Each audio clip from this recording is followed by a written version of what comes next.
Bismillahirrahmanirrahim. Assalamualaikum warahmatullahi wabarakatuh. Hamdan bini'matillah. Pada kesempatan kali ini yang berbahagia, saya Erik Lukmanul Hakim dari kelas A26 sedikitnya akan menjelaskan mengenai konsep dasar pendidikan Pancasila dan kewarganegaraan. Maksudnya, kita sebagai warga negara Indonesia harus tahu dan paham atas tujuannya bangsa ini. Oleh karena itu, maka pelajaran pendidikan dan kewarganegaraan di Indonesia pada bidang pendidikan di bidang SD, SMP, SMA maupun bangku perkuliahan itu diwajibkan. Tujuannya untuk apa? Untuk mengenal, tahu apa tujuan dan maksudnya ke depannya dan sebagainya. Oleh karena itu, kita sebagai warga negara Indonesia harus paham atas dasar pendidikan Pancasila dan kewarganegaraannya. Mari kita bahas satu persatu apa itu konsep dasar pendidikan dan kewarganegaraan. Ini ada beberapa poin yang harus kita pahami untuk mengenal terhadap pendidikan kewarganegaraan. Yang pertama, konsep udah pada tahu. Mungkin konsep itu adalah sejenis pemetaan dengan tujuan kita tuh terarah, teratur dalam suatu tujuan. Contohnya aja, seperti halnya Indonesia memiliki semboyan Bhinneka Tunggal Ika, berbeda suku, berbeda ragam, tapi satu tujuan. Itulah konsep Indonesia. Walaupun berbeda, tapi satu tujuan, yaitu Indonesia, Republik Indonesia. Oke, lanjut. Masuklah pada materi yang pertama adalah konsep dasar.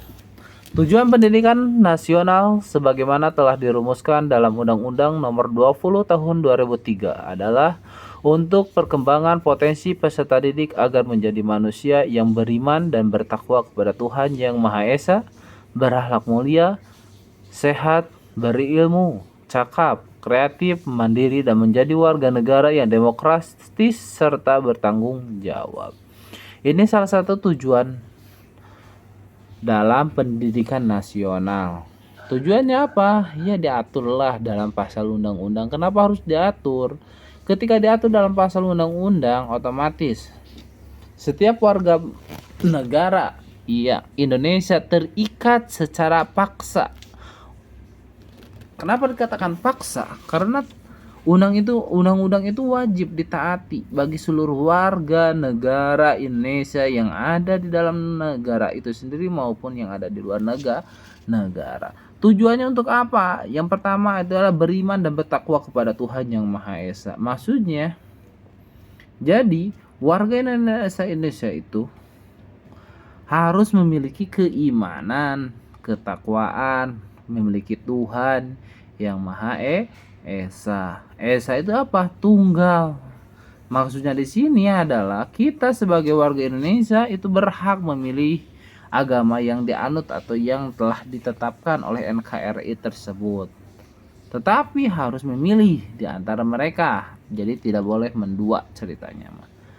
Berakhlak mulia, harus memiliki akhlak, etika, lain sebagainya, sehat dan berilmu. Nah, makanya adanya pendidikan nasional itu tujuannya untuk apa? Yaitu supaya warga negara Indonesia itu berilmu dan bertanggung jawab terhadap apa yang telah ditetapkan. Pendidikan kewarganegaraan merupakan salah satu mata pelajaran wajib yang diselenggarakan di setiap jenjang pendidikan yang tadi kita introduction udah jelaskan. Jadi mata pelajaran yang wajib ditempuh oleh setiap warga negara. Tujuannya apa? Biar paham kita tuh warga negara Indonesia, warga yang harus paham atas dasar pendidikannya. Lanjut, setelah kita pelajari tadi tentang artinya dasar atau konsep pemetaan dasar dalam pendidikan warga negara Indonesia, Selanjutnya adalah pemanfaatan pendidikan Pancasila dan kewarganegaraan. Maksudnya di sini adalah setelah kita tahu dasarnya, bagaimana kita memanfaatkan tentang apa itu Pancasila itu sendiri. Panca itu 5, sila ada kali. Artinya warga negara Indonesia itu adalah memiliki 5 dasar, diantaranya yaitu yang telah kita ketahui. Yang pertama, ketuhanan yang Maha Esa, kemanusiaan yang adil dan beradab, persatuan dan kerakyatan yang dipimpin oleh hikmah kebijakan keadilan sosial bagi seluruh rakyat Indonesia, yang akhirnya itu adalah supaya warga Indonesia itu adil sejahtera hidupnya. Itulah salah satunya. Kita lanjut dalam pembahasannya.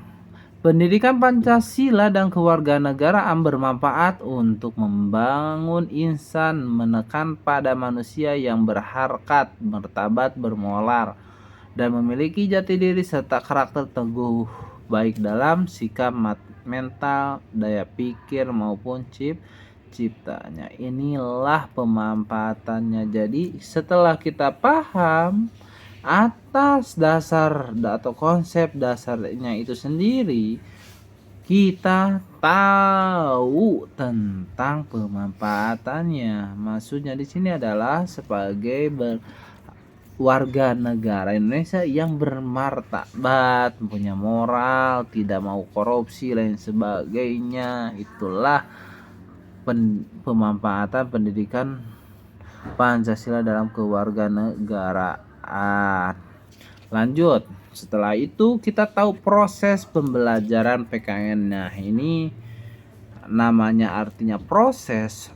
Jadi bagaimana terselenggaranya pendidikan warga negara Indonesia di lembaga itu sendiri, yaitu apalagi sekarang setiap dekadenya ada perubahan mulai DKTSP, Kurtilas 2012, Kurtilas 2013, dan pada akhirnya sekarang ada kurikulum merdeka lah.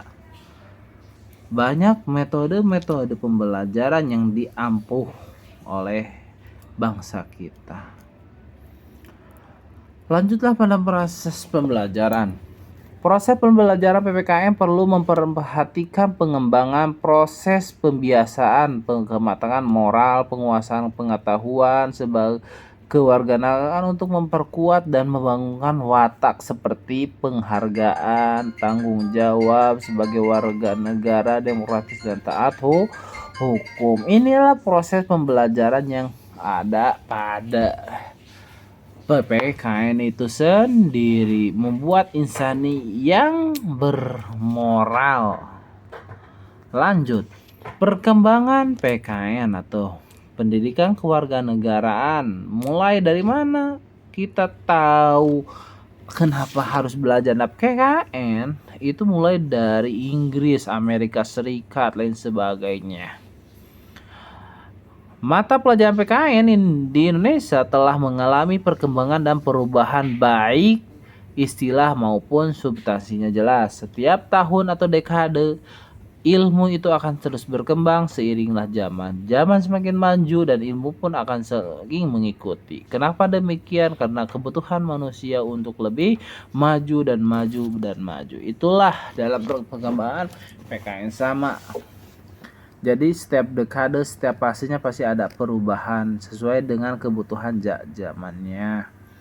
Lanjut, kronologi perkembangan PKN atau sejarahnya datangnya PKN mulai di Panawai. Yang pertama ada PMP tahun 1984 itu munculnya. Yang kedua PKN tahun 1994. Lanjut PKN tahun 2006, PKN tahun 2013. Nah, inilah yang dimaksud pada dasar dan kronologi munculnya pendidikan kewarganegaraan. Nah, pada akhirnya sekarang warga Indonesia wajib untuk apa? Untuk melaksanakan atau mengerjakannya. Oke. Telah prinsip dasar pembelajaran PKN. Nah, ini dalam metode pembelajaran itu harus punya prinsip. Kenapa demikian? Nah, ya jelas, ketika seseorang punya prinsip,